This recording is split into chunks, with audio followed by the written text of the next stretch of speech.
ಎಲ್ಲರಿಗೂ ನಮಸ್ಕಾರ. ಈ ಮಕರ ರಾಶಿಯವರು ಸಾಹಸ ಪ್ರಿಯರು. ಏನೇ ಒಂದು ಕೆಲಸ ಮಾಡಬೇಕು ಅಂದರೂ ಕೂಡ ಅವರು ಗಟ್ಟಿ ನಿರ್ಧಾರ ಮಾಡಿ ಸಾಹಸ ಮಾಡಿ ಅವರು ಖಂಡಿತವಾಗಿಯೂ ಕೂಡ ಅದನ್ನು ಸಾಧಿಸ್ಕೋತಾರೆ ಅಂತಾನೆ ಹೇಳ್ಬೋದು.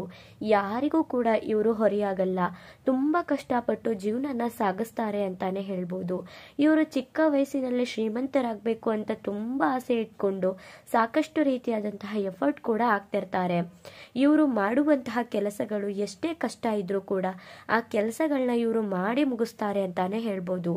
ಇಂತಹ ಮಕರ ರಾಶಿಯವರಿಗೆ ನವೆಂಬರ್ ತಿಂಗಳು 2025ನೇ ವರ್ಷದ ಮಾಸ ಭವಿಷ್ಯ ಹೇಗಿರುತ್ತೆ, ಈ ನವೆಂಬರ್ ತಿಂಗಳಲ್ಲಿ ಈ ಮಕರ ರಾಶಿಯವರಿಗೆ ಶುಭ ಫಲಗಳೇನು, ಅಶುಭ ಫಲಗಳೇನು, ಆ ಅಶುಭ ಫಲಗಳಿಗೆ ಪರಿಹಾರಗಳೇನು ಎಂಬುದರ ಬಗ್ಗೆ ನಾನು ನಿಮಗೆ ಹೇಳ್ತಾ ಹೋಗ್ತೀನಿ, ಬನ್ನಿ. ಅದಕ್ಕೂ ಮುನ್ನ ನೀವೇನಾದರೂ ಮಕರ ರಾಶಿಯವರಾಗಿದ್ದರೆ, ದೇವರು ಮತ್ತು ಜ್ಯೋತಿಷ್ಯ ಶಾಸ್ತ್ರವನ್ನು ನಂಬುವುದಾದರೆ ಈ ವಿಡಿಯೋಗೆ ಈಗಲೇ ಒಂದು ಲೈಕ್ ಕೊಡಿ ಮತ್ತು ತಪ್ಪದೇ ನಮ್ಮ ATV ಕರ್ನಾಟಕ ಯೂಟ್ಯೂಬ್ ಚಾನಲನ್ನು ಸಬ್ಸ್ಕ್ರೈಬ್ ಮಾಡಿಕೊಳ್ಳಿ. ಹಾಗೆ ಈ ವಿಡಿಯೋನ ಎಲ್ಲ ಮಕರ ರಾಶಿಯವರಿಗೂ ಕೂಡ ಶೇರ್ ಮಾಡಿ. ಈ ಮಕರ ರಾಶಿಯವರಿಗೆ ಈ ತಿಂಗಳು ಸಾಕಷ್ಟು ರೀತಿಯಾದಂತಹ ಯೋಗ ಅನ್ನೋದು ಕೂಡಿ ಬರುತ್ತೆ. ಈ ರಾಶಿಯವರಿಗೆ ಸಾಕಷ್ಟು ಗ್ರಹಗಳು ಉಚ್ಚ ಸ್ಥಾನದಲ್ಲೇ ಇರೋದ್ರಿಂದ ನವೆಂಬರ್ ತಿಂಗಳು ಲಾಭದಾಯಕವಾದಂತಹ ತಿಂಗಳು ಅಂತಾನೆ ಹೇಳ್ಬೋದು. ಗುರುಗ್ರಹ ಮಿಥುನ ರಾಶಿಯಿಂದ ಕಟಕ ರಾಶಿಗೆ ಪ್ರವೇಶ ಮಾಡ್ತಿರೋದ್ರಿಂದ, ಸಡನ್ ಆಗಿ ಗುರು ನಿಮ್ಮ ರಾಶಿಗೆ ಬಂದಿರೋದ್ರಿಂದ ನಿಮಗೆ ಖಂಡಿತವಾಗಿಯೂ ಕೂಡ ಲಾಭ ಇರುತ್ತೆ. ಗುರು ನಿಮ್ಮ ರಾಶಿಯಲ್ಲಿ 22 ದಿನ ಲಾಭ ಸ್ಥಾನದಲ್ಲೇ ಇರೋದ್ರಿಂದ ನೀವು ಜಾಕ್ಪಾಟ್ ಹೊಡಿತೀರಾ ಅಂತಾನೆ ಹೇಳ್ಬೋದು. ಇನ್ನು ಪಾರ್ಟ್ನರ್ಶಿಪ್ ವ್ಯವಹಾರದಲ್ಲಿ ಜಯ ಅನ್ನೋದು ಪ್ರಾಪ್ತಿಯಾಗುತ್ತೆ. ಯಾರ್ಯಾರು ಪಾರ್ಟ್ನರ್ಶಿಪ್ ವ್ಯವಹಾರ ಮಾಡ್ತಿದ್ದೀರೋ ಅಂಥವರಿಗೆ ಪಾರ್ಟ್ನರ್ಶಿಪ್ ವ್ಯವಹಾರದಲ್ಲಿ ಜಯ ಸಿಗುತ್ತೆ. ನೀವೇನಾದರೂ ಪಾರ್ಟ್ನರ್ಶಿಪ್ ವ್ಯವಹಾರ ಮಾಡಬೇಕು ಅಂತ ಅಂದ್ಕೊಂಡಿದ್ರೆ ಖಂಡಿತವಾಗಿಯೂ ಕೂಡ ಈ ಸಮಯದಲ್ಲಿ ಪಾರ್ಟ್ನರ್ಶಿಪ್ ವ್ಯವಹಾರನ ಮಾಡಬಹುದು. ಇದರಿಂದ ನಿಮಗೆ ಲಾಭನೇ ಆಗುತ್ತೆ. ಇನ್ನು ದೂರ ಪ್ರಯಾಣದ ಯೋಗ ಕೂಡ ಈ ರಾಶಿಯವರಿಗೆ ಕೂಡಿ ಬರುತ್ತಿದೆ. ಯಾರ್ಯಾರು ದೂರ ಪ್ರಯಾಣ ಮಾಡಬೇಕು ಅಂತ ಅಂದ್ಕೊಂಡಿದ್ದೀರೋ ಅಂಥವರಿಗೆ ಯೋಗ ಭೋಗಗಳು ದೂರದ ಪ್ರಯಾಣದಿಂದ ಸಿಗುತ್ತೆ. ನೀವೇನಾದರೂ ವಿದೇಶಕ್ಕೆ ಹೋಗಿ ಅಥವಾ ಟ್ರಿಪ್ ಮಾಡಬೇಕು, ಇಲ್ಲಾಂದರೆ ಇಲ್ಲೇ ಎಲ್ಲಾದರೂ ನಾನು ದೂರ ಪ್ರಯಾಣ ಮಾಡಬೇಕು ಅಂತೇನಾದರೂ ಅಂದ್ಕೊಂಡ್ರೆ ಖಂಡಿತವಾಗಿಯೂ ಕೂಡ ಆಗುತ್ತೆ.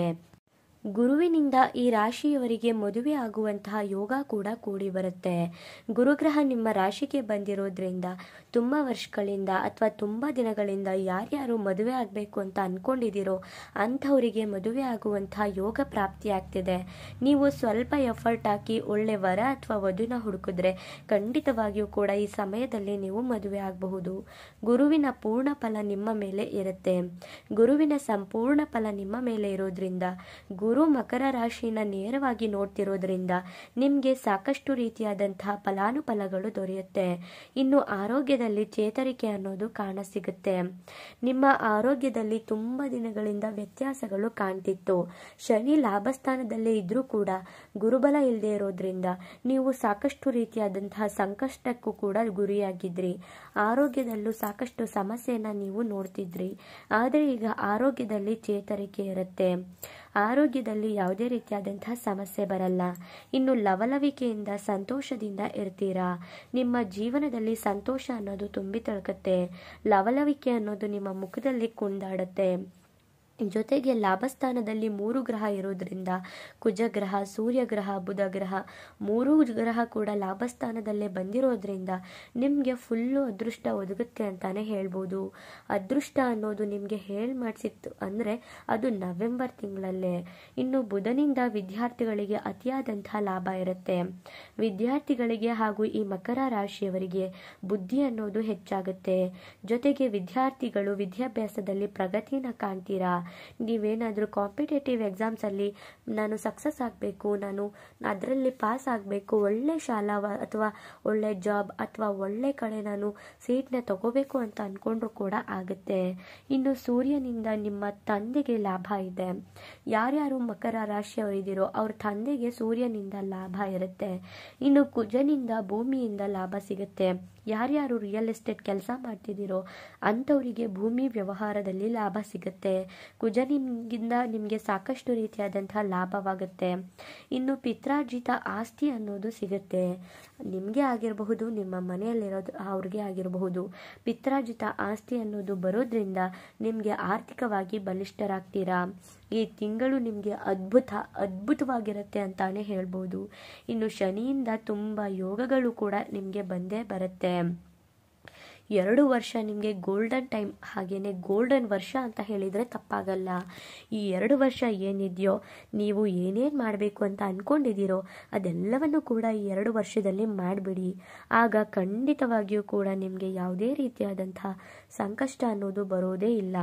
ಇನ್ನು ಈ ರಾಶಿಯವರು ಏನೇ ಸಾಧನೆ ಮಾಡಬೇಕು ಅಂದರೂ ಕೂಡ ಸಾಧನೆ ಮಾಡೋಕೆ ಇದು ಸಕಾಲ ಅಂತಾನೆ ಹೇಳ್ತೀನಿ. ಏನಾದರೂ ನಾನು ಸಾಧಿಸಬೇಕು ಜೀವನದಲ್ಲಿ ಅಂದರೆ ನೀವು ಕರೆಕ್ಟಾಗಿ ಗುರಿನ ಇಟ್ಕೊಂಡು ಅದನ್ನ ಮಾಡಿ ನೀವು ಸಾಧಿಸ್ತೀರಾ. ಒಟ್ಟಾರೆಯಾಗಿ ಹೇಳಬೇಕು ಅಂದರೆ ಈ ಮಕರ ರಾಶಿಯವರಿಗೆ ನವೆಂಬರ್ ತಿಂಗಳಲ್ಲಿ ಇರುವಂತಹ ಯೋಗಗಳು ಹಾಗೆಯೇ ನವೆಂಬರ್ ತಿಂಗಳಲ್ಲಿ ಬರುವಂತಹ ಭೋಗಗಳು ಯಾವ ತಿಂಗಳಲ್ಲೂ ಸಿಕ್ಕಿಲ್ಲ ಅಂತಾನೆ ಹೇಳ್ಬೋದು.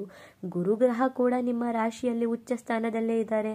ಹಾಗೆಯೇ ಶನಿ ಕೂಡ 7.5 ಮುಗಿಸ್ಕೊಂಡು ಶನಿ ಗ್ರಹದಿಂದ ನೀವು ಸಂಕಷ್ಟನ ಮುಗಿಸ್ಕೊಂಡು ಈಗ ಶನಿ ಗ್ರಹದಿಂದನೂ ಕೂಡ ಲಾಭ ಸ್ಥಾನನೇ ಪಡ್ಕೊಂಡಿದ್ದೀರಾ.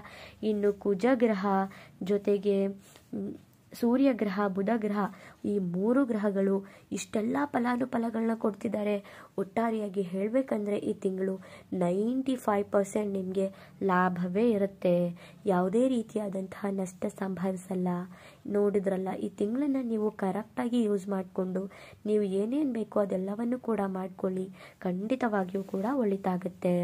ಇನ್ನು ಈ ರಾಶಿಯವರಿಗೆ ಎಲ್ಲವೂ ಕೂಡ ಶುಭ ಫಲಗಳಿದೆಯಾ, ಏನು ಎಚ್ಚರಿಕೆಯನ್ನು ವಹಿಸ್ಕೊಬಾರ್ದ ಅಂದರೆ ಸ್ವಲ್ಪ ಎಚ್ಚರಿಕೆ ಬಗ್ಗೆನೂ ಕೂಡ ಗಮನ ವಹಿಸಬೇಕಾಗುತ್ತೆ. ರಾಹುವಿನಿಂದ ಸ್ವಲ್ಪ ತೊಂದರೆ ಇದೆ. ರಾಹು ನಿಮಗೆ ತೊಂದರೆನ ಕೊಡ್ತಿದ್ದಾರೆ. ಹಾಗಾಗಿ ರಾಹುವಿನ ವಿಚಾರದಲ್ಲಿ ನೀವು ಹುಷಾರಾಗಿರಬೇಕಾಗುತ್ತೆ. ಹಾಗೆಯೇ ತುಂಬ ಎಫರ್ಟ್ ಹಾಕಿ ಕೆಲಸ ಮಾಡಿದರೆ ಅದು ಕೂಡ ಒಳ್ಳೆಯದಾಗುತ್ತೆ. ರಾಹು ನಿಮಗೆ ಸ್ವಲ್ಪ ತೊಂದರೆ ಕೊಡ್ತಾರೆ ನಿಜ, ಆದರೆ ಜಾಸ್ತಿ ಎಫರ್ಟ್ ಹಾಕಿ ಕೆಲಸನ ಮಾಡಿದ್ರೆ ಆಗ ಖಂಡಿತವಾಗಿಯೂ ಕೂಡ ಆ ರಾಹುವಿನ ಎಫೆಕ್ಟ್ ಕೂಡ ಕಡಿಮೆ ಆಗ್ತಾ ಬರುತ್ತೆ. ಇನ್ನು ಅಷ್ಟಮದಲ್ಲಿ ಕೇತು ಇರೋದ್ರಿಂದ ನಿಮಗೆ ಆವೇಶ ಬರುತ್ತೆ. ಸಡನ್ನಾಗಿ ಕೋಪ ಮಾಡ್ಕೊಂಡ್ಬಿಡೋದು, ಸಡನ್ನಾಗಿ ಟೆನ್ಷನ್ಗಳು ಮಾಡ್ಕೊಂಡ್ಬಿಡ್ಬೋದು, ಈ ರೀತಿ ಎಲ್ಲ ಆಗುತ್ತೆ. ಆದರೆ ನೀವು ಯಾವುದೇ ಕಾರಣಕ್ಕೂ ಕೂಡ ಆವೇಶನ ಮಾಡ್ಕೊಳ್ಳೋಕೆ ಹೋಗಬೇಡಿ, ಕೋಪನ ಮಾಡ್ಕೊಳ್ಳೋಕೆ ಹೋಗಬೇಡಿ, ತಾಳ್ಮೆಯಿಂದ ಇರಿ. ಇನ್ನು ಆತುರತೆ ಅನ್ನೋದನ್ನು ನೀವು ಯಾವುದೇ ಕಾರಣಕ್ಕೂ ಕೂಡ ಮಾಡಬೇಡಿ. ಆತುರವಾಗಿ ಯಾವ ಕೆಲಸನೂ ಕೂಡ ಮಾಡಬೇಡಿ. ಹಾಗೆಯೇ ಸಡನ್ನಾಗಿ ಆ ಥರನ ನೀವು ಪಡೋಕೆ ಹೋಗಬೇಡಿ. ನೋಡಿದ್ರಲ್ಲ, ಈ ಮಕರ ರಾಶಿಯವರಿಗೆ ನವೆಂಬರ್ ತಿಂಗಳು ಹೇಗಿತ್ತು ಅಂತ. ಇನ್ನು ಪರಿಹಾರಗಳೇನೇನು ಮಾಡ್ಕೊಬೇಕು ಅಂತ ನೋಡೋದಾದರೆ, ಕೇತುವಿನ ಶಾಂತಿಗಾಗಿ ನೀವು ಪ್ರತಿ ತಿಂಗಳು ಬರುವಂತಹ ಸಂಕಷ್ಟಹರ ಚತುರ್ದಶಿನ ಆಚರಣೆ ಮಾಡಿ, ಗಣಪತಿಯ ಆಚರಣೆ ಮಾಡಿ, ಗಣೇಶನ ಭಕ್ತಿಯಿಂದ ಉಳಿಸ್ಕೊಳ್ಳಿ. ಇನ್ನು ರಾಹುವಿನ ಶಾಂತಿಗಾಗಿ ಸರಸ್ವತಿ ಆರಾಧನೆ ಮಾಡಿ. ನೀವು ಇಷ್ಟು ಕೆಲಸನ ಮಾಡ್ಕೊಂಡು ಬಂದ್ರಿ ಅಂದರೆ ನಿಮಗಿರುವಂತಹ ಶುಭ ಫಲಗಳು ಕಡಿಮೆ ಆಗುತ್ತೆ, ಶುಭ ಫಲಗಳು ಹೆಚ್ಚಾಗುತ್ತೆ. ನೋಡಿದ್ರಲ್ಲ, ಈ ಮಕರ ರಾಶಿಯವರಿಗೆ ನವೆಂಬರ್ ತಿಂಗಳು ಹೇಗಿತ್ತು ಅಂತ. ನಿಮ್ಮದು ಕೂಡ ಮಕರ ರಾಶಿನ? ಹಾಗಿದ್ರೆ ತಪ್ಪದೇ ಈಗಲೇ ಸರಸ್ವತಿ ಅಂತ ಕಮೆಂಟ್ ಮಾಡಿ. ಮುಂದಿನ ಹೊಸ ವಿಡಿಯೋಗಳಲ್ಲಿ ಸಿಗ್ತೀನಿ. ಅಲ್ಲಿವರೆಗೂ ನೋಡ್ತಾ ಇರಿ ನಮ್ಮ ಚಾನಲ್. ಧನ್ಯವಾದಗಳು.